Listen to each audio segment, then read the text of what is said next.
நீங்க ஏன் கெஞ்சிக்கிட்டு இருக்கீங்க? இவனுக்கு யாரையாவது போட்டு அடிக்கிறதெல்லாம் புதுசா? பேசிட்டு வரேன்னு சொல்லிட்டு போய் அடிச்சிட்டு வந்திருக்கான். அதான் சொன்னானே வந்த உடனே வார்னிங் கொடுத்துட்டு வந்திருக்கேன்னு. இப்படிதான் பண்ணிருக்கான் போல இருக்கு. பயமுடுறியா? உனக்காக போய் தான் இவன் மாட்டியிருக்கான். விடுப்பா, பேசுங்க. நீங்க பேசுங்க. வேலையத்தை போய் உங்களுக்காக போய் பேசிட்டு வந்தாங்கல்ல, நீங்க இதையும் பேசுவீங்க, அதுக்கு நாளையும் பேசுவீங்க. சார், என் பையன் யாரையும் அடிச்சிருக்க மாட்டான். எனக்கு தெரியும் இவனை பத்தி. அதான் இவன் அம்மாவே சொல்றாங்களே இவன் பண்ணிருப்பான்னு. பொதுவா எல்லா அம்மாவும் பையன் தப்பு பண்ணாலும் காப்பாத்ததான் போய் சொல்லுவாங்க. இவங்க கன்ஃபார்மா சொல்றத பார்த்தாலே தெரியுது இவன் எவ்வளவு பெரிய ரவுடின்னு.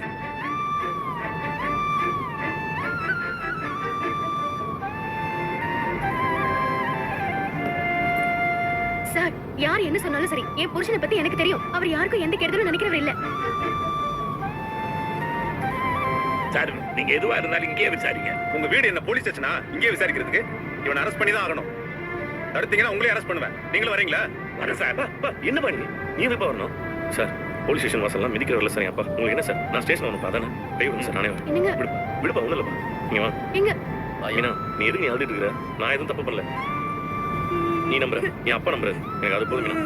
என் அங்கிளை கூட்டிட்டு போவாதீங்க. அவரை கூட்டிட்டு போவாதீங்க. டேய் கிறிஸ்டியா, ஒன்றும் இல்லடா, நீ அழாதடா, நான் போயிட்டு வந்துடுறேன். பா, ஒன்றும் இல்லப்பா, நீ தெரியும்.